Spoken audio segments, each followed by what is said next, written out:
Good evening students, कैसे हैं आप। तो आज के लेक्चर में हम लोग इलेक्ट्रोकेमिस्ट्री चैप्टर थर्ड का पार्ट थर्ड डिस्कस करेंगे। पिछले लेक्चर में हम लोगों ने पार्ट सेकंड तक देखा था, जिसमें अपन ने बेसिक चीज़ हम लोगों ने पढ़ा था कि इलेक्ट्रोड पोटेंशियल क्या होता है, गैल्वेनिक सेल क्या होता है, गैल्वेनिक सेल का अपन रिएक्शन कैसे लिखते हैं। ठीक है, तो सबसे फर्स्ट ऑफ ऑल हम लोग देखते हैं कि इस चैप्टर का कंटेंट, इस लेक्चर का कंटेंट्स क्या है। इलेक्ट्रोकेमिकल सीरीज, सबसे पहले अपन इलेक्ट्रोकेमिकल सीरीज के बारे में पढ़ेंगे, जो कि क्लास 11th में भी था रेडॉक्स रिएक्शन में।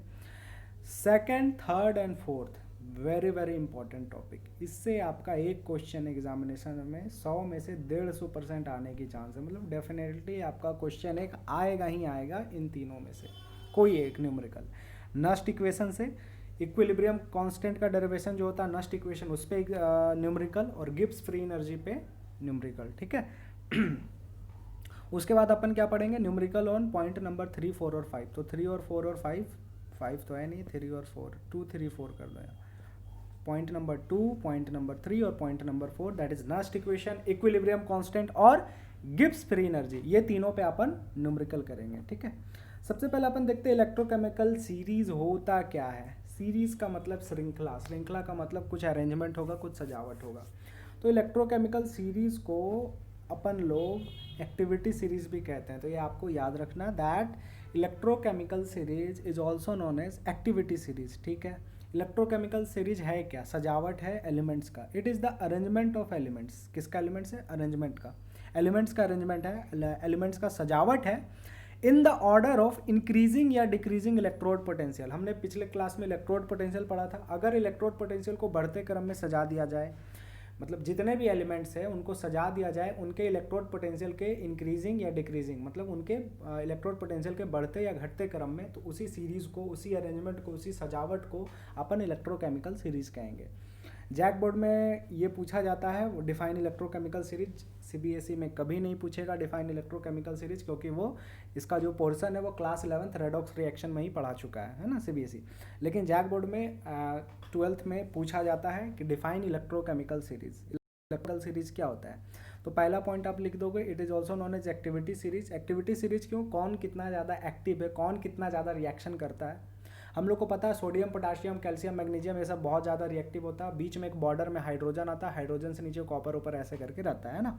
तो जो ऊपर वाले एलिमेंट्स होते हैं वो एक्टिव होते हैं बहुत ज़्यादा। आप लोगों ने क्लास 10th या 9th में पढ़ा होगा कि कौन ज़्यादा रिएक्टिव होता है, कौन कम रिएक्टिव होता है। जिंक और कॉपर में जिंक ज़्यादा रिएक्टिव होता है, आपने पढ़ा है डिस्प्लेसमेंट रिएक्शन। उसी चीज़ को यहाँ डिटेल में करना है इलेक्ट्रोकेमिकल सीरीज का यूज़ करके।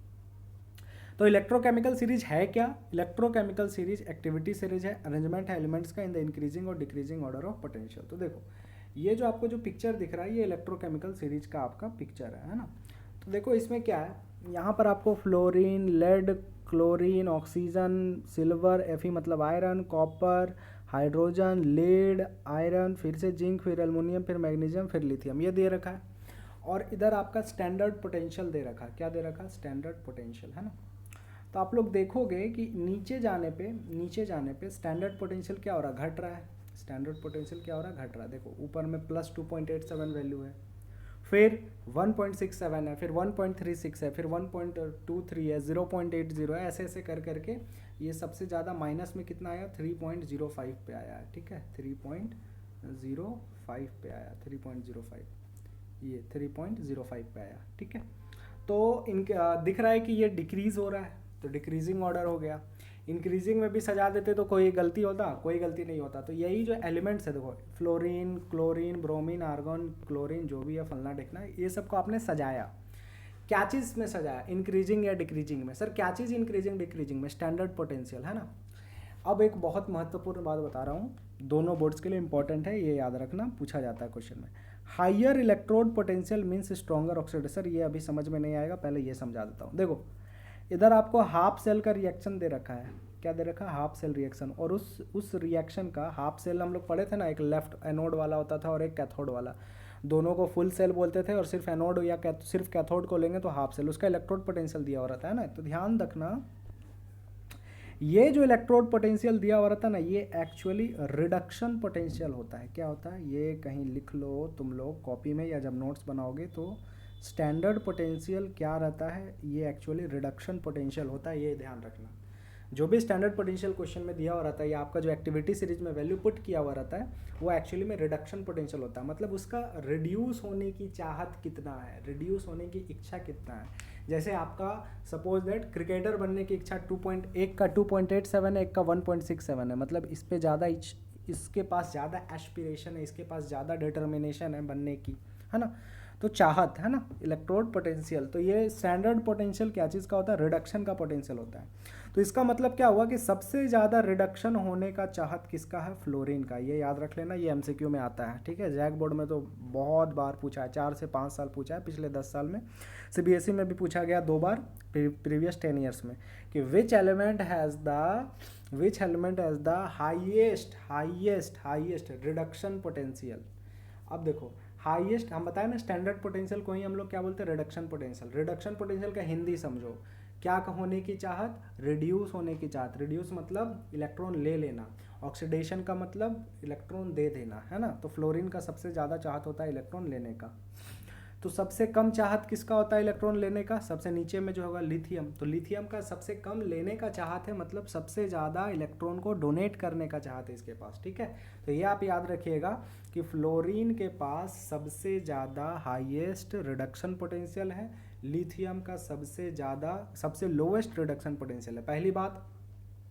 दूसरी बात, अब देखो समझो, इसका काम है रिडक्शन। पहले मैं समझा देता हूँ एक आपको एग्जाम्पल ले करके। क्या एग्जाम्पल लूँ, हाँ एग्जाम्पल ले लेता हूँ CuS+H2, ठीक है। और ये बना दिया आपका Cu+H2S। हम देखो यहाँ पर समझा रहे कि कौन ऑक्सीडाइजिंग एजेंट होता है, कौन रिड्यूसिंग एजेंट होता है। तो देखो कॉपर के पास पहले या इधर देखो हाइड्रोजन है इधर, इससे चलो इससे तुमको नहीं समझ में आएगा। एडिशन ऑफ इलेक्ट्रो, बहुत इजी सा एग्जांपल लेते हैं, बहुत इजी सा एग्जांपल। CaCO3 क्लास 10 में भी देखे होंगे। इसको तोड़ दिया तो क्या बन गया, CaO+CO2। चलो अब देखते हैं कि क्या हो रहा है क्या नहीं हो रहा है ना। तो कैल्शियम कार्बोनेट, यहाँ पर ऑक्सीजन है ना, ऑक्सीडेशन है ना, कैल्शियम के साथ ऑक्सीजन है। यहाँ पर कैल्शियम के पास 3 ऑक्सीजन था, अब यहाँ पर कैल्शियम के पास 1 ऑक्सीजन है, मतलब ऑक्सीजन की कमी हो गई। तो इसका क्या हो गया है, इसका हो गया है रिडक्शन। क्या हो गया है, रिडक्शन, ठीक है। अब जब रिडक्शन हुआ है तो रिड्यूसिंग एजेंट भी होना चाहिए, रिडक्शन हुआ है तो रिड्यूसिंग एजेंट भी होना चाहिए, और ऑक्सीडेशन हुआ है तो ऑक्सीडाइजिंग एजेंट भी होना चाहिए। तो इस एग्जाम्पल में तो तुमको दिख नहीं रहा, सिर्फ रिडक्शन दिख रहा है ना। अच्छा एग्जाम्पल देखने के लिए क्या ले ले, CuO+H2। हाँ ये अच्छा एग्जाम्पल है, ये बना देगा तुम्हारा Cu+H2O, ठीक है। Cu+H2O। तो देखो इसमें क्या हो रहा है, इसके पास ऑक्सीजन है, हाँ सर है, इसका ऑक्सीजन हट गया, हाँ, मतलब इसका क्या हो गया, इसका हो गया रिडक्शन। CuO कॉपर ऑक्साइड का क्या हो गया, रिडक्शन। अब ध्यान दो, रिडक्शन हुआ इसका, किसके कारण हुआ, इसके कारण हुआ। तो जिसके कारण रिडक्शन होता है उसको एजेंट बोलते हैं, एजेंट। ये काम करने वाला कौन था, ये था, तो ये रिड्यूसिंग एजेंट हो गया। हाइड्रोजन क्या हो गया, रिड्यूसिंग एजेंट। और अगर ये रिड्यूसिंग एजेंट है तो ये ऑक्सीडाइजिंग एजेंट हो गया, क्योंकि दोनों में से कोई एक रिड्यूसिंग है तो दूसरा ऑक्सीडाइजिंग एजेंट होता। तो ये मेरे को समझाने का मेन तात्पर्य था। अब देखो तुमको यहाँ समझ में आना चाहिए, यहाँ पर रिड्यूस होने की चाहत किसको है, यहाँ पर रिड्यूस होने की चाहत है इसको, कॉपर ऑक्साइड, कॉपर बन गया, मतलब ऑक्सीजन हट गया, रिड्यूस हो गया ना। तो जिसका रिड्यूस होने का चाहत होता है वो ऑक्सीडाइजिंग एजेंट होता है। अभी देखा है ना, ये रिड्यूसिंग एजेंट था और ये ऑक्सीडाइजिंग एजेंट था। तो याद कैसे करोगे सर, बार बार एग्जांपल लिख के नहीं, देखो बता देता हूँ। जिसका रिडक्शन होने का चाहत होता है वो ऑक्सीडाइजिंग एजेंट होता है। क्या होता है, एजेंट अगर लग गया तो जस्ट उल्टा कर देना, ऑक्सीडाइजिंग एजेंट। जिसका ऑक्सीडेशन होने का चाहत होता है वो क्या होता है, वो कौन सा एजेंट कहलाएगा, रिड्यूसिंग एजेंट कहलाएगा। क्या कहलाएगा, रिड्यूसिंग एजेंट। ठीक है सर, ये भी कॉपी में तुम लोग लिख लो, है ना। जिसका रिडक्शन होता है वो ऑक्सीडाइजिंग एजेंट भी होता है, और जिसका ऑक्सीडेशन होता है वो रिड्यूसिंग एजेंट भी होता है, एजेंट होता है, ठीक है। अब ध्यान दो, इसका काम, इसको क्या मन लग रहा है, फ्लोरीन को क्या चीज़ होने में ज़्यादा चाहत है, रिडक्शन होने का। अगर इसको रिडक्शन होने का चाहत है तो इसका कौन सा एजेंट नाम देंगे, ऑक्सीडाइजिंग की रिड्यूसिंग, सर ऑक्सीडाइजिंग। क्लियर है, यस सर क्लियर हो गया। इसका मतलब हो गया कि कौन सा एलिमेंट के पास सबसे ज़्यादा रिडक्शन होने का कैपेसिटी है, चाहत है, फ्लोरीन। कौन सा एलिमेंट के पास सबसे ज़्यादा ऑक्सीडाइजिंग एजेंट होने का चाहत है, तो वो दोनों का मतलब सेम है, वो भी फ्लोरीन, ठीक है। तो लिथियम का सबसे ज़्यादा रिड्यूसिंग एजेंट होगा। तो अगर तुम लोगों को घोच पोच ज़्यादा समझ में नहीं आ रहा है तो बस भगवान के लिए, खुदा के लिए बस एक ही चीज़ तुम लोग याद कर लो, है ना, क्लास 11th अगर अच्छे से पढ़ा होगा रेडॉक्स रिएक्शन तब समझ में आएगा। अगर इतना सारा कहानी समझाने के बाद भी नहीं समझ में आ रहा तो बस दो चीज़ करो, तुम याद कर लो ये दो point. Which is the best reducing agent, सबसे बढ़िया रिड्यूसिंग एजेंट कौन है और सबसे बढ़िया ऑक्सीडाइजिंग एजेंट कौन है। तो इसका हो रहा है रिडक्शन, अगर इसका रिडक्शन हो रहा है तो ये कौन सा एजेंट बनेगा, ऑक्सीडाइजिंग एजेंट। तो फ्लोरीन सबसे बढ़िया ऑक्सीडाइजिंग एजेंट है, तो सेकंड का आंसर क्या हो जाएगा, फ्लोरीन। सबसे बढ़िया रिड्यूसिंग एजेंट कौन होगा, लिथियम, सबसे नीचे वाला। क्यों, क्योंकि इसका अगर रिडक्शन होने का मन है सबसे ज़्यादा चाहत, तो इसको सबसे ज़्यादा ऑक्सीडेशन होने का चाहत होगा, सबसे ज़्यादा ऑक्सीडेशन होने का चाहत होगा, तो एजेंट कौन सा बन जाएगा, रिड्यूसिंग एजेंट। तो 1 का answer best reducing agent fluorine याद कर लो। दूसरा का आंसर बेस्ट ऑक्सीडाइजिंग एजेंट आप लोग बेस्ट रिड्यूसिंग एजेंट लिथियम याद कर लो, और बेस्ट ऑक्सीडाइजिंग एजेंट जो है वो फ्लोरीन। ये दो चीज़ याद कर लो, ठीक है।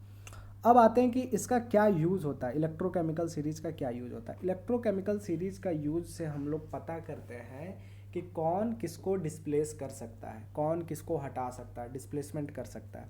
आप लोगों ने पढ़ा था कभी कि ये जो हाइड्रोजन दिख रहा है, हाइड्रोजन, पिछले ही क्लास में पढ़ा था कि हाइड्रोजन का इलेक्ट्रोड पोटेंशियल कितना होता है, जीरो होता है। हाइड्रोजन का इलेक्ट्रोड पोटेंशियल कितना होता है, zero, SHE, standard hydrogen electrode potential hydrogen का कितना होता है, जीरो। प्लेटिनम का रोड लेते थे, ये भी पढ़ा था। तो इलेक्ट्रोकेमिकल से हम लोग ये भी पढ़ा था कि स्टैंडर्ड हाइड्रोजन इलेक्ट्रोड इसलिए आता है क्योंकि हम लोग किसी भी चीज़ का इलेक्ट्रोड पोटेंशियल इंडिविजुअली नहीं निकाल सकते, कंपेयर करके निकाल सकते, तुलना करके। किससे तुलना करते थे, किससे कंपेरिजन करते थे, सर हाइड्रोजन से कंपैरिजन करते थे, है ना। तो हाइड्रोजन के नीचे जितना है, नीचे ये सारे हाईली रिएक्टिव है, और हाइड्रोजन से ऊपर जितना वो सारे लो रिएक्टिव है, ठीक है। सर ये कैसे, देखो मैं बता रहा हूँ, मेटल की तरह समझो या जो भी समझो, ये तुम्हारा क्या है, ये सब तुम्हारा कौन सा पोटेंशियल, स्टैंडर्ड पोटेंशियल, इसको और क्या बोलते हैं, reduction potential, RP, reduction potential माने रिडक्शन होने की चाहत। और मेटल्स क्या होता है, ऑक्सीडेशन होने की चाहत होता है। तो इसलिए मेटल्स हमेशा नीचे पाया जाएगा इसमें। क्यों, क्योंकि ये रिडक्शन पोटेंशियल का डाटा है, मतलब रिड्यूस होने की डाटा है, मतलब इलेक्ट्रॉन लेने की डाटा है। और मेटल्स कभी इलेक्ट्रॉन लेता नहीं है, वो इलेक्ट्रॉन देता है, इसलिए वो सबसे नीचे में मेटल्स है, ठीक है। ये तुमको बस याद रखना है। इलेक्ट्रोकेमिकल सीरीज क्या है, एक्टिविटी सीरीज भी कहते हैं। और ये अरेंजमेंट होता है एलिमेंट्स का, या तो इंक्रीजिंग ऑर्डर या तो decreasing order of electrode potential. और जो दिया रहता है वैल्यू इलेक्ट्रोकेमिकल सीरीज में, वो एक्चुअली रिडक्शन पोटेंशियल होता है। और सबसे ज़्यादा रिडक्शन पोटेंशियल होता है फ्लोरीन का, और तो वही सबसे बढ़िया ऑक्सीडाइजिंग एजेंट है। सबसे कम रिडक्शन पोटेंशियल सबसे नीचे, मतलब सबसे ऊपर आता है फ्लोरीन, सबसे नीचे आता है लिथियम। लिथियम का सबसे कम रिडक्शन पोटेंशियल होता है, मतलब वो बेस्ट रिड्यूसिंग एजेंट है, ठीक है।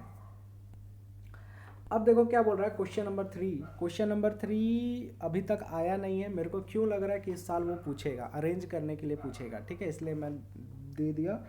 Arrange in increasing order of reducing agents, fluorine, iodine, iron और जिंक। ये क्वेश्चन तुमको दे दिया, और तुमको ये जो डाटा, ये पूरा चार्ट नहीं देगा, ये दे देगा कि फ्लोरीन F2 का इसका रिडक्शन पोटेंशियल +2.87 है।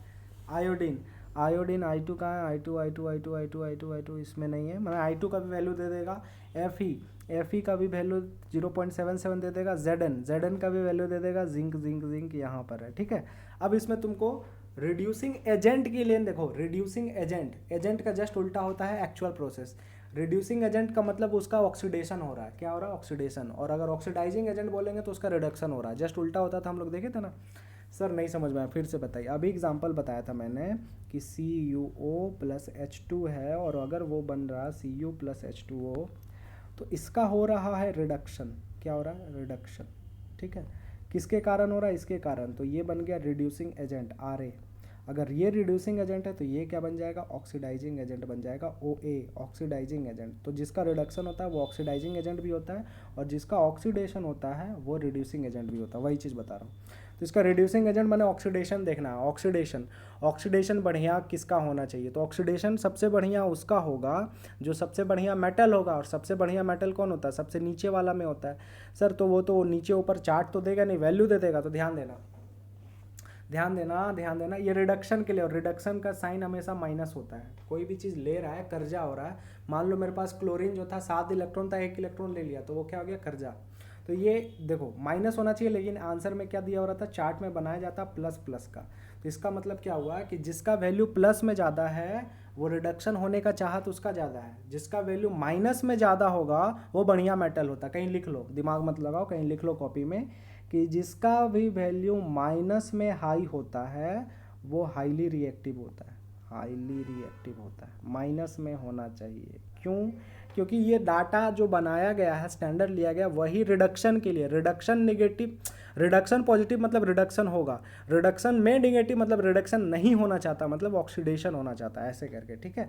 तो जिसका भी डाटा माइनस में हाईली रिएक्टिव। अब देखो F2 का वैल्यू देख लो प्लस 2.87, I2 का वैल्यू पता नहीं है, किताब में देख लेना, आप लोग का दिया हुआ है, तो अभी I2 को हटा दो। Fe का वैल्यू देख लो, Fe 0.77।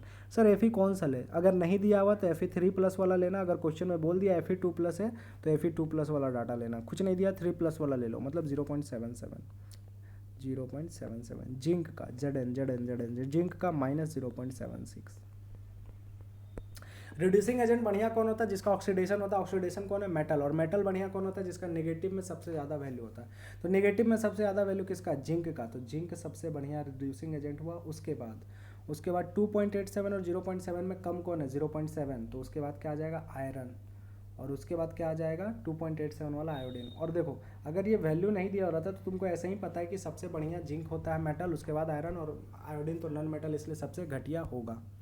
तो आई होप पहला कंसेप्ट समझाने में काफ़ी समय लग गया, लेकिन आपको चिंता करने की बात नहीं। अगर नहीं समझ में आ रहा है, 11th का अगर बेस आपका कमज़ोर है तो आपको जो बोर्ड्स में पूछा जाएगा वही आपको, ये 3 चीज़ आपको कर लेना है, ठीक है। और डेफिनेशन कर लेना, जैकबोर्ड वाले इलेक्ट्रोकेमिकल सीरीज का डेफिनेशन क्या होता है।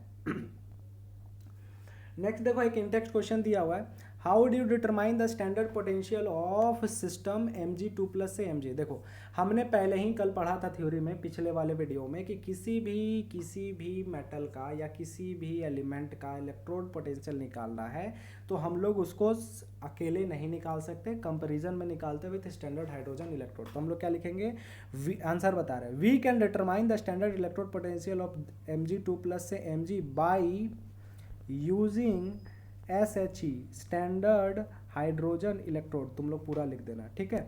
उसके बाद जो मेटल वाला हम लोग पढ़े ना कि इधर ऑक्सीडेशन होता है, बीच में सॉल्ट ब्रिज होता है, और इधर रिडक्शन होता है, REDUCTION रिडक्शन होता है, ठीक है। तो ऑक्सीडेशन वाला लिख देना इधर Mg2+ से Mg, ठीक है, Mg2+ से Mg। और फिर तुम Mg2+ से Mg नहीं, Mg से Mg2+ लिखना है, क्योंकि इधर ऑक्सीडेशन होता है, तो इधर लिख देना Mg से Mg2+, और फिर बना देना सॉल्ट ब्रिज। और हाइड्रोजन वाले में क्या होता था, हाइड्रोजन वाले में बनता था H+ से H2 gas, standard hydrogen electrode वाला, तो ये लिख दिया। तो सर फाइनल आंसर क्या होगा, देखो ये लिख लो पहले, फाइनल आंसर होगा we can determine the standard potential of system this by using SHE। उसके बाद वो इक्वेशन अभी जो लिखे थे वो लिख देना, ठीक है। सर कोई भी अगर यहाँ दे दे तो जो भी दे दे वो वाला लेफ्ट में लिख देना, सॉल्ट ब्रिज, और बाद में हाइड्रोजन वाला क्या बनाओगे, हाइड्रोजन वाला बनाओगे H+/H2, है ना। 3.2 can you store copper sulphate solution in a zinc pot. मतलब मान लो कि ये जिंक का बर्तन है, वाइट कलर का, किसका बर्तन है, जिंक का, उसमें अपन कॉपर सल्फेट डालें, CuSO4 डालें, क्या हम स्टोर कर सकते हैं। तो देखो जिंक का बर्तन है तो जिंक, और कॉपर सल्फेट है तो कॉपर सल्फेट, जाहिर से बात है जिंक हाईली रिएक्टिव होता है एज कम्पेयर टू कॉपर, तो यहाँ रिएक्शन हो जाएगा, डिस्प्लेसमेंट, कॉपर को हटा देगा तो ये क्या बन जाएगा, जिंक सल्फेट, और कॉपर को डिस्प्लेस कर देगा, Cu, ZnSO4 प्लस Cu बना देगा। तो स्टोर कर पाएंगे, नहीं। अरे कोई भी बर्तन में हम लोग कुछ भी चीज़ रख रहे हैं तो हम लोग नॉन रिएक्टिव चीज़ रखते हैं ना, ऐसा चीज़ रखेंगे जो रिएक्शन ना करे कभी। अगर मान लो बर्तन में कुछ ऐसा लिक्विड डाल दिए कि रिएक्शन वैक्शन हो गया, तब उसको हम स्टोर कहाँ कर पाए, है ना, वो ओरिजिनल चीज़ कहाँ रह पाया। तो हम लोग लिखेंगे no we can not store copper sulphate in a zinc pot because zinc is more reactive than copper, और ये रिएक्शन लिख देना Zn + CuSO4 gives ZnSO4 + Cu, ठीक है। अब हम लोग आते हैं नस्ट इक्वेशन पे कि नस्ट इक्वेशन क्या होता है।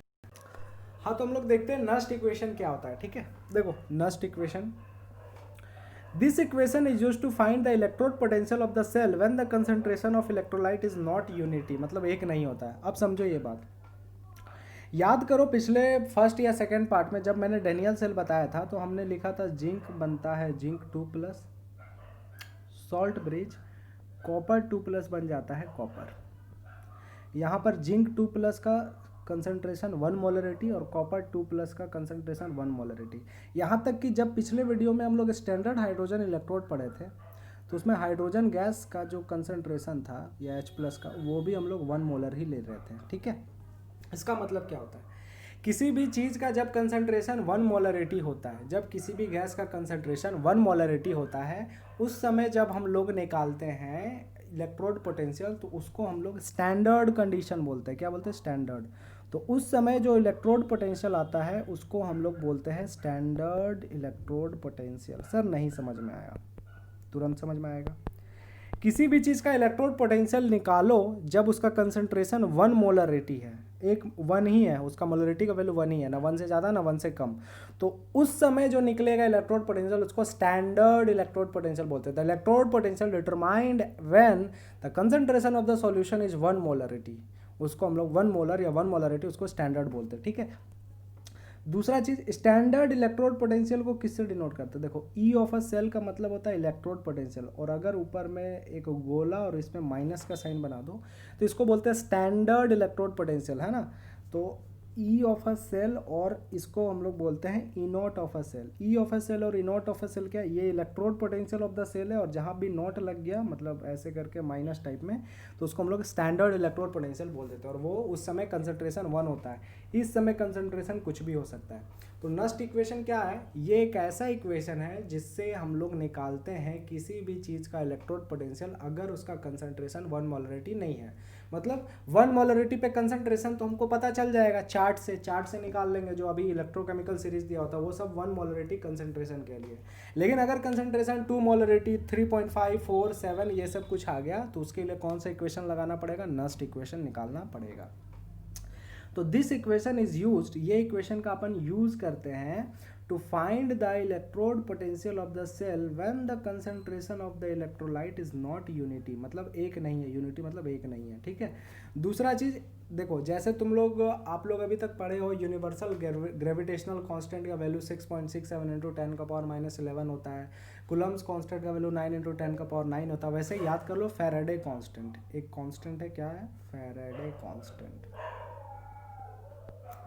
फैराडे कांस्टेंट को हम लोग कैपिटल एफ से डिनोट करते हैं, और इसका वैल्यू जो है वो होता है 96,500 कूलम्ब। ठीक है, 96500 कूलम्ब। आर एक गैस कांस्टेंट है जिसका वैल्यू 8.314 जूल पर मोल केल्विन होता है। ठीक है, आपको 8.314 याद रखना। टेम्परेचर स्टैंडर्ड लेते हैं, स्टैंडर्ड टेम्परेचर कितना होता है? 27 डिग्री सेल्सियस, मतलब 300 केल्विन। ठीक है, ये पुट करेंगे। तो सबसे पहले नस्ट इक्वेशन का अपन डेरिवेशन देखते हैं कि नस्ट इक्वेशन क्या है। तो अपन बताए ना कि नस्ट इक्वेशन वैसा इक्वेशन है जो कि अपन को निकालने में मदद करेगा इलेक्ट्रोड पोटेंशियल जब कंसंट्रेशन 1 मोलर नहीं है। तो इसके लिए आपको क्या डाटा होना चाहिए? आपको क्वेश्चन में पहले ही स्टैंडर्ड वैल्यू पता रहेगा। क्या पता रहेगा? E naught of a cell. Question में हमेशा आपको E naught of a cell दे रखेगा। तो जब जितना भी क्वेश्चन आप लोग बनाइएगा, जितना भी क्वेश्चन आप लोग सॉल्व करिएगा इलेक्ट्रोकेमिस्ट्री का, तो उसमें आपको E naught of a cell का वैल्यू दिया हो रहेगा। ई नॉट मतलब, नॉट मतलब स्टैंडर्ड आपको बोल देगा ई सेल निकालने। ई सेल मतलब जब स्टैंडर्ड नहीं है, कंसंट्रेशन अलग अलग है, तब क्या करेंगे? तो देखो, consider the reaction of galvanic cell. जो सबसे पहले हम लोगों ने पढ़ा था गैल्वेनिक सेल, उसका रिएक्शन को कंसिडर किए तो क्या होता था? Zn बन जाता था Zn2+ 2 इलेक्ट्रॉन, यही होता था ना। और इधर कॉपर 2+ 2 इलेक्ट्रॉन लेकर के क्या बन जाता था? कॉपर बन जाता था। हम लोग 2 इलेक्ट्रॉन काट देते थे, दोनों को ऐड कर देते थे तो LHS जुड़ जाता था। Zn+Cu2+ गिव्स Zn2++ Cu, यही आ रहा है ना। तो वही चीज़ यहाँ पर मैंने साफ तरीके से लिख दिया है कि Zn+Cu2+ गिव्स Zn2++ Cu। ये होता है गैल्वेनिक सेल का रिएक्शन। कभी भी बोले consider the reaction of galvanic cell तो यही होता है ना।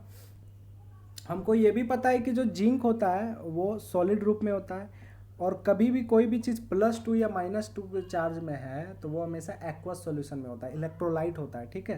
तो ये भी +2 चार्ज में तो एक्वस और नॉर्मल है तो सॉलिड। नस्ट इक्वेशन क्या लगेगा? नस्ट इक्वेशन ये कहता है कि ई ऑफ अ सेल, मेरे साथ सुनो ध्यान से, ई ऑफ अ सेल मतलब electrode potential of the cell, मतलब हम लोग 1 मोलरिटी के अलावा जो निकाल रहे हैं उसका potential is equal to standard वाला इलेक्ट्रोड पोटेंशियल, कैसा वाला? स्टैंडर्ड वाला, माइनस आर टी बटा एन एफ एल एन मतलब नेचुरल लॉग और reaction quotient l N q. Sir फिर से बताइए, electrode potential of the cell जब कंसंट्रेशन एक ना रहे उसका वैल्यू निकालने का फॉर्मूला, जब इलेक्ट्रोड पोटेंशियल जब कंसंट्रेशन 1 रहे, माइनस आर इंटू टी बटा n into F into n l n का मतलब नेचुरल लॉग और क्यू का मतलब कॉसेंट, रिएक्शन कॉसेंट। तो यहाँ पर क्या क्या सबका क्या क्या यूजुअल मीनिंग है, ठीक है।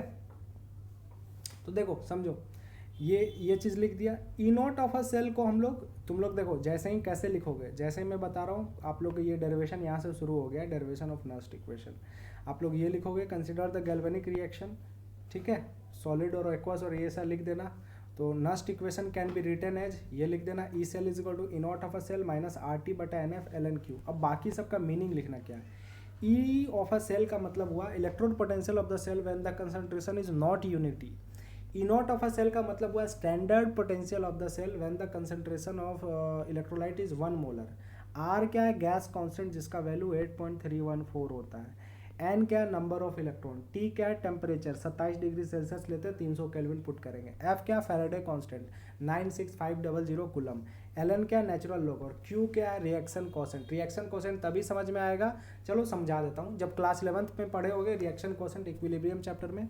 चलो मैं समझा देता हूँ रिएक्शन कॉसेंट होता है क्या। देखो रिएक्शन कॉसेंट क्या बोलता है, मान लो ना कि A plus B gives C plus D, ऐसा कोई रिएक्शन है। तो जो रिएक्शन कॉसेंट क्यू होता है वो होता है प्रोडक्ट में क्या सी है ना, अब सी के आगे क्या लगा हुआ है? छोटा सी लगा हुआ है, तो ऊपर पावर जो भी आगे वो पावर लग जाता है। डी का पावर क्या चला जाएगा? छोटा डी होल डिवाइडेड बाई, फिर क्या आएगा? ए का पावर क्या आ जाएगा? Small a. और बी का पावर क्या आ जाएगा? Small b. सर इसको रियल लाइफ का कोई एग्जांपल बताइए ना। चलो रियल लाइफ का कोई एग्जांपल लेते हैं, ठीक है। मान लो कि तुमको दे दिया है कुछ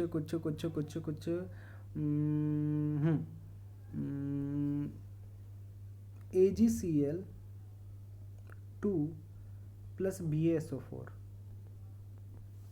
उल्टा लिख दिया ना, ऐसा AgSO4 प्लस BaCl2, ठीक है। तो ये बना दिया AgCl2 प्लस BaSO4। तो इसमें तो बैलेंस करने का जरूरत नहीं पड़ा है, तो ऐसे ही बैलेंस हो गया। तो इसका जो रिएक्शन कॉसेंट क्या हो जाएगा, कंसंट्रेशन ऑफ प्रोडक्ट का लिखेंगे AgCl2, आगे क्या लगा हुआ? कुछ नहीं, तो 1 है तो पावर 1 गुना, फिर क्या? BaSO4, तो ब्रैकेट का मतलब कंसंट्रेशन होता है BaSO4, आगे कुछ नहीं तो पावर कितना है? 1 बटा, फिर क्या आ जाएगा? AgSO4 का कंसंट्रेशन, आगे कुछ नहीं है तो पावर कितना आ जाएगा? 1 गुना, फिर क्या आ जाएगा? BaCl2 का कंसंट्रेशन, आगे कुछ नहीं है तो पावर कितना आ जाएगा? 1। यही होता है तरीका, तो इसको रिएक्शन कॉन्स्टेंट बोलते हैं, ठीक है। अब देखो इसका अगर रिएक्शन कांस्टेंट लिखेंगे तो Q इज इक्वल टू क्या आ जाएगा? Q इज इक्वल टू आ जाएगा Zn2 प्लस का कंसंट्रेशन। सर इसके ऊपर 2 लगाए? अरे नहीं, आगे देखा जाता है, आगे कुछ नहीं 1 है, इनटू किसका कंसंट्रेशन? कॉपर का कंसंट्रेशन, सॉलिड है जो, ठीक है, बटा Zn का कंसंट्रेशन, फिर क्या आ जाएगा? रिएक्टेंट मतलब ऊपर प्रोडक्ट नीचे रिएक्टेंट, ऐसा समझो ना, कॉपर 2 प्लस का कंसंट्रेशन। बाबू एक चीज याद रखो, बहुत इंपॉर्टेंट चीज है, जो भी चीज सॉलिड होता है उसका वैल्यू कंसंट्रेशन का 1 लेते हैं। तो ऊपर में क्या सॉलिड है? कॉपर सॉलिड है ना, देखो कॉपर सॉलिड है, तो कॉपर का वैल्यू 1 हो जाएगा। तो इसको हम लोग क्या लिखेंगे? सिर्फ और सिर्फ Zn2 प्लस ऊपर में। क्यों? क्योंकि Zn2 प्लस को 1 से गुना करेंगे तो Zn2 प्लस। यहाँ Zn है ना, ये भी सॉलिड है। अरे किसको सॉलिड बोलेंगे? जिसमें प्लस माइनस चार्ज नहीं है उसको हटा देते हैं, तो बच क्या गया? Cu2 प्लस, तो वो लिख दिया मैंने Cu2 प्लस। तो आप लोग वही देख रहे होगे कि Q के जगह डायरेक्टली ये लिख दिया गया। हाँ सर समझ में आ गया, इतना तो समझ में आ गया। 11th पढ़ने का कोई फ़ायदा नहीं था सर, 12th में तो आप लोग 11th का बता ही देते हैं। हाँ, तो डायरेक्टली 12th पढ़ा करेगा, गधा है तुम लोग। तो E of a cell of E naught of cell हो गया, सबका वैल्यू पुट करो। आर का जब वैल्यू पुट करेंगे 8.314 और टी का जब वैल्यू पुट करेंगे 300 केल्विन, एफ का वैल्यू जब पुट करेंगे 96,500 कूलम, तो ये सब गुना उना हो करके मतलब आर टी बटा एफ का जो वैल्यू आता है वो आ जाता है 0.059।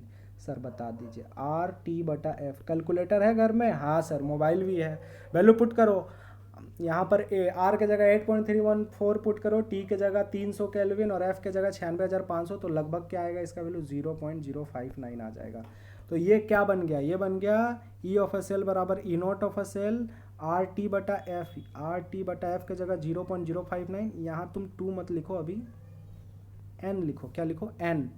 लॉग इस रिएक्शन के लिए क्या हो जाएगा? अभी बताया मैंने, Zn2 प्लस बटा Cu2 प्लस आएगा। सर कैसे डायरेक्टली देखेंगे? प्रोडक्ट बटा रिएक्टेंट, तो इसका कंसंट्रेशन, इसका कंसंट्रेशन बटा इसका कंसंट्रेशन, इसका कंसंट्रेशन। जो सॉलिड है उसको नहीं लेंगे तो इसको नहीं लगेंगे, तो ऊपर क्या आएगा? Zn2 प्लस वाला, और ये भी सॉलिड नहीं लिखेंगे तो बटा में क्या आ जाएगा? कॉपर वाला। ठीक है सर, ये हो गया। इसी को बोलते हैं अपन नस्ट इक्वेशन। ये क्वेश्चन में हमेशा दिया हुआ रहता है। एन हमेशा number of electron balance reaction में आ जाता है, ये तो पता ही है। इसका कंसंट्रेशन और इसका कंसंट्रेशन क्वेश्चन में दिया हुआ रहता है। ठीक है, अगर ये क्वेश्चन नहीं दिया हुआ है तो तुमको इन दोनों का स्टैंडर्ड दे रखेगा। देखो कहीं भी नॉट लग गया मतलब स्टैंडर्ड, लड्डू कहीं भी लग गया मतलब स्टैंडर्ड। तो हम लोग पता है कि जब भी हम लोग को स्टैंडर्ड इलेक्ट्रोड पोटेंशियल निकालना तो कैसे निकालते हैं? ई राइट माइनस ई लेफ्ट, ई कैथोड माइनस ई एनोड। कैथोड में ये वाला काम होता है और एनोड में ये वाला काम होता है। बस हो गया। ठीक है सर, इसको थोड़ा सा अपने से रफ वर्क में बताइए। ठीक है, चलो रफ वर्क में बताते हैं। हम लोग क्या लिखेंगे? ई ऑफ अ सेल बराबर E naught of cell minus 0.059, नहीं, शुरू में 0.05 माइनस आर टी बटा N F log Q. Q क्या? Reaction constant. अगला स्टेप में वैल्यू पुट करेंगे। ई ऑफ अ सेल बराबर E naught of a cell question में हमेशा दिया रहता है। आर की जगह कितना पुट करेंगे? 8.314। टेम्परेचर की जगह कितना पुट करेंगे? 300। एन पता नहीं है। एफ की जगह कितना पुट करेंगे? 96,500। लॉग क्यू की जगह क्या पुट करेंगे? Zn2 प्लस बटा कॉपर का 2 प्लस, यही ना जो कंसंट्रेशन दिया हुआ रहेगा क्वेश्चन में। तो अब क्या इस चीज़ को जब सॉल्व करते थे तो 0.059 आता था, मिटाए? हाँ सर। तो क्या हो गया? ई ऑफ अ सेल बराबर हो गया E naught of a cell minus 0.059 बटा एन लॉग क्यू। क्यू लिख दिया जल्दी से, Zn2 प्लस बटा Cu2 प्लस से समझ जाओ। अब सर एन कैसे निकालेंगे? सब कुछ तो पता, ये तो क्वेश्चन में दिया हुआ रहेगा। हाँ सर, न्यूमेरिकल तो इजी लग रहा है, ये क्वेश्चन में दिया हुआ रहेगा, एन निकालना है। और ये मतलब रिएक्शन क्वेश्चन भी क्वेश्चन में आपको पता रहता है कैसे रहता है, हम लोग देख के अभी बताएंगे। ठीक है, तो एन कैसे निकालेंगे? जब भी रिएक्शन अपन बैलेंस करते हैं ना तब एन निकलता है। जब भी रिएक्शन हम लोग बैलेंस करते हैं तो क्या निकलता है? एन निकलता है। ठीक है, कैसे? फॉर एग्जाम्पल मान लो कि तुम्हारा दिया हुआ कॉपर जो है वो बन जा रहा है कॉपर 2 प्लस। कॉपर क्या बन जा रहा है? कॉपर 2 प्लस, है ना। सॉल्ट ब्रिज Ag प्लस बन जा रहा है Ag प्लस क्या बन जा रहा है? Ag। ऐसा कोई रिएक्शन दे दिया तो इसमें क्या करेंगे? देखो हम लोग इसका रिएक्शन लिखेंगे तो कॉपर जो है वो कॉपर 2 प्लस बन रहा है। कैसे? 2 इलेक्ट्रॉन दे करके। और Ag प्लस जो है वो Ag बन गया कैसे? 1 इलेक्ट्रॉन ले करके। अब बैलेंस करना है, कैसे बैलेंस करना है? इलेक्ट्रॉन हमेशा बैलेंस, यहाँ 2 इलेक्ट्रॉन है, यहाँ 1 इलेक्ट्रॉन है, हमेशा इलेक्ट्रॉन सेम रहना चाहिए। तो 2 से मल्टीप्लाई कर देंगे पूरे इक्वेशन को, तो यहाँ 2 Ag हो गया, ये 2 इलेक्ट्रॉन, ये 2। अब जोड़ दो, 2 इलेक्ट्रॉन कट गया तो क्या बचा? Cu प्लस, कहाँ लिखे? चलो यहाँ लिख देते हैं हरा कलर से। तो ये क्या बच गया? Cu प्लस 2Ag प्लस, अरे इसको जोड़े और इसको जोड़े, LHS जोड़ दिए, Gibbs Cu2 plus plus 2Ag। Sir n का वैल्यू क्या है? अरे पगला, जब एन का वैल्यू सेम आ जाता है और जो कट जाता है वही एन का वैल्यू होता है। क्या वैल्यू कटा? 2 इलेक्ट्रॉन कटा ना, तो एन का वैल्यू 2 हो जाएगा। बड़ा आसान है सर। चलिए अब क्वेश्चन ही बता दीजिए, फिर हम लोग अच्छे से समझ जाएंगे। तो देखो इसमें 2 क्वेश्चन दिया हुआ है। एग्जाम्पल 3.1 ओल्ड NCERT बुक का है ना। NCERT भी 2 अब हो गया है, एक न्यू NCERT हो गया और एक ओल्ड NCERT हो गया। शायद 2016-17 से तो कुछ चेंजिंग इन लोगों ने किया है कुछ कुछ क्वेश्चंस में, मतलब 95% तो सेम ही है, कुछ कुछ चेंजिंग है। तो ये ओल्ड एनसीईआरटी का क्वेश्चन है, जिसके पास ओल्ड एनसीईआरटी होगा उसमें दिया रहेगा example 3.1, represent the cell in which the following reaction takes place. पहले तो ये जो रिएक्शन है उसको तुमको रिप्रेजेंट करना, हम लोग पढ़े हैं ना रिप्रेजेंटेशन ऑफ गैल्वेनिक सेल, वो करना है। और दूसरा कैलकुलेट करना है ई ऑफ ए सेल, मतलब इलेक्ट्रोड पोटेंशियल। अगर देखो ई माइनस इसीलिए लिखा है, E naught of A cell लिखना था, लेकिन वही टाइपिंग में ऊपर कौन ले जाएगा, डायरेक्टली लिख दिया। मतलब क्वेश्चन में ये इस तरीके से लिखा रहेगा, E naught of A cell का वैल्यू दे रखा है, ठीक है। तो सबसे पहला हम लोग निकालना है क्या, रिप्रेजेंटेशन ऑफ अ सेल। क्या निकालना है, representation of the cell. Representation of the cell में क्या होता था, लेफ्ट में हम लोग लिखते लोन, लेफ्ट में लिखते थे ऑक्सीडेशन, और राइट में लिखते थे हम लोग रिडक्शन, ठीक है। तो इसका अगर हम लोग लिखेंगे तो Mg क्या बन गया, Mg2+, तो हम लोग लिखेंगे Mg/ क्या बन गया, Mg2+। सॉल्ट ब्रिज, क्योंकि ऑक्सीडेशन हो रहा है, ऑक्सीडेशन नंबर 0 से लेकर के +2 हो गया, सॉल्ट ब्रिज। और Ag+ क्या बन रहा है, 2Ag नहीं, सिर्फ Ag+ क्या बन जा रहा है, Ag बन जा रहा है, Ag बन जा रहा है, ठीक है। अब देखो Mg क्या है, सॉलिड है तो S लिख दो, ठीक है सर। Mg2+ का तुमको कंसंट्रेशन लिखना पड़ेगा, क्योंकि जहाँ भी प्लस माइनस आ जाता मतलब वो एक्वस सॉल्यूशन होता है। जो दिया लिख दो 0.130 मोलर, ठीक है सर। Ag+ का कंसंट्रेशन दिया कितना सर, 0.0001 मोलर, ठीक है। और Ag तो सॉलिड है तो सॉलिड। ये हो गया आपका 1 नंबर का काम, मतलब 3 नंबर का क्वेश्चन था। 1 नंबर का था रिप्रेजेंटेशन ऑफ अ सेल, तो रिप्रेजेंटेशन ऑफ अ सेल कर दिया। अब इसमें बोल रहा है कि ई ऑफ अ सेल निकालो, फॉर्मूला पुट कर दो। फॉर्मूला क्या होता है, ई ऑफ अ सेल बराबर ई ऑफ अ सेल बराबर होता है E naught of a cell minus 0.059/n log Q। हाँ सर ये तो होता है। अब वैल्यू पुट करो, E naught of a cell कितना दे रखा है सर, 3.17 माइनस 0.059/n। n क्या आएगा, सॉल्व करके देख लेना, n 2 आएगा। Mg से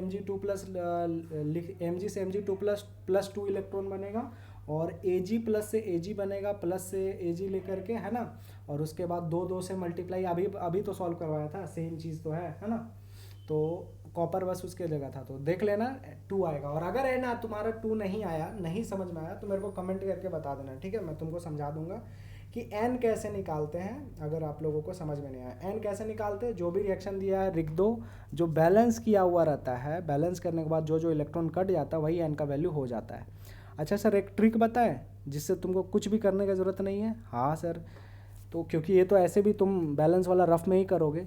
ट्रिक ये है कि जो तुमको नंबर दिख जाए आगे, देखो यहाँ कुछ नहीं, 1 है, यहाँ 2 दिख रहा, यहाँ 2 दिख रहा, तो n का वैल्यू 2 हो जाएगा। अच्छा सर बड़ा आसान है, 3 दिख गया तो 3 हो जाएगा। हाँ सर कोई दिक्कत नहीं, चलो तो पुट करो।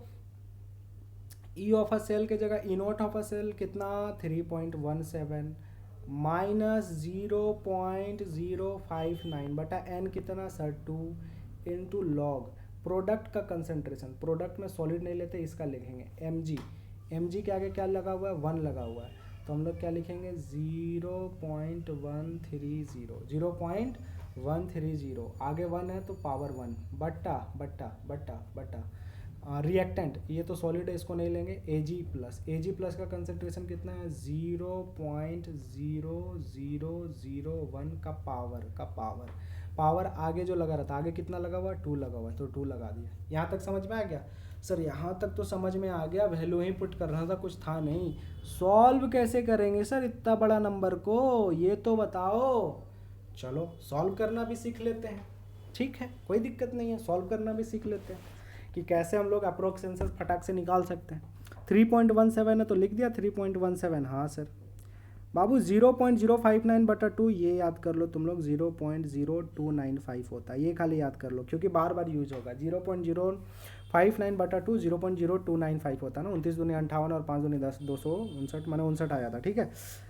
ठीक है सर, अब लॉग वाला कैसे सॉल्व करेंगे, मतलब यहाँ तक तो कोई दिक्कत नहीं है, अब हम सिर्फ इसको वैल्यू लिखेंगे और लास्ट में पुट कर देंगे, ठीक है। तो लॉग क्या है 0.130, चलो सॉल्व करते हैं। इधर ले लेते हैं, 2 लाइन बना।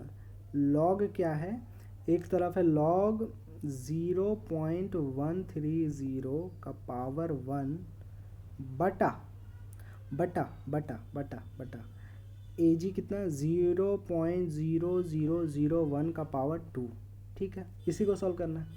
तुम क्या करो, इसको 10 का पावर में लिखो सबको, ऊपर नीचे को। तो ऊपर को अगर 10 का पावर में लिखेंगे और साइंटिफिक नोटेशन में लिखेंगे तो क्या लिखेंगे, है ना। इसको हम लोग क्या लिख सकते हैं इस तरीके से कि 13 इंटू 10 का पावर 1, 130 को।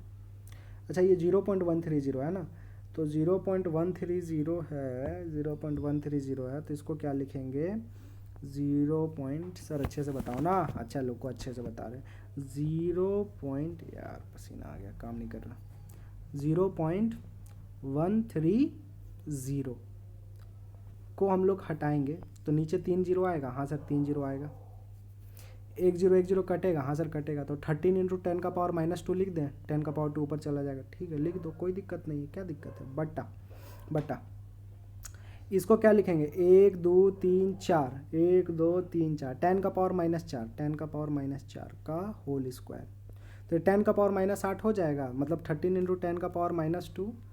अब रेड ले लो, 13 गुना 10 का पावर -2 और नीचे आया था 10 का पावर -4 का होल स्क्वायर, मतलब 10 का पावर -8 गुना हो जाता है। 13 को 13 में रखो, बाबू लॉग आगे लगा हुआ है, ये याद रखना, ठीक है सर।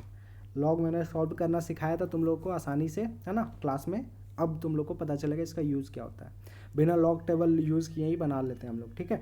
13 ये ऊपर चला जाएगा, -8 अगर ऊपर चला जाएगा तो 10 का पावर +8 हो जाएगा, और -2 घटा दो तो 10 का पावर 6 हो जाएगा, ठीक है सर। ये आ गया, यहाँ आ गया लॉग।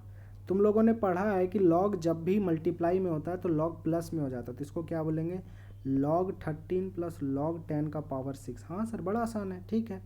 log 13 का वैल्यू कैसे निकाले और log 10 का पावर 6 का वैल्यू कैसे निकाले, चलो देखो हमारे पास क्या है, हमारे पास है log 13 प्लस log 10 का पावर 6। कहीं वाइट पेज नहीं है यार, वाइट पेज, हाँ यहाँ हमारे पास है log 13 प्लस log 10 का पावर 6। लॉग में जो भी पावर रहता है वो आगे आ जाता है, पढ़े हो, हाँ सर पढ़े हो, तो ये हो जाएगा log 13 plus 6 into log 10। log 10 का वैल्यू 1 होता है, हाँ सर आपने सिखाया था, क्या क्या सिखाया था, चलो लिख देता हूँ यहाँ पर। log 2 का वैल्यू 0.3 होता है, log 3 का वैल्यू 0.5 होता है, log 5 का वैल्यू 0.7 होता है, log 7 का वैल्यू 0.9 होता है, log 10 का वैल्यू 1 होता है, और log 1 का वैल्यू 0 होता है। सर याद कैसे करेंगे, देखो 2 है तो 0.3 है, ठीक है, ये एक याद कर लो। अब 0.2 बढ़ाते जाओ, log 3 का वैल्यू 0.5, 0.2 बढ़ाया तो 5 में 0.7, 7 में 0.9 सर। और इसको अच्छी तरीके से कैसे याद कर सकते हैं, देखो log 2 का वैल्यू 0.3 हुआ, अब तुम ऑड नंबर लिखो, log 3 के बाद क्या आता 5, 5 के बाद क्या आता 7, 7 के बाद क्या आता 9। हमेशा 2 बढ़ा दो, 3 है तो 0.5, 0 पॉइंट तो रहेगा ही, 5 है तो 0.7, 2 बढ़ा दो, 7 है तो 0.9, 9 है तो हटाओ यार, log 10 लिख दो यहाँ, 10 का 1। तो ये याद रख लो, log 2 का वैल्यू 0.3 होता है, log 3 का वैल्यू 0.5, log 5 का वैल्यू 0.7, log 7 का वैल्यू 0.9, log 10 का वैल्यू 1। तो हमारे पास क्या था, हमारे पास था log 13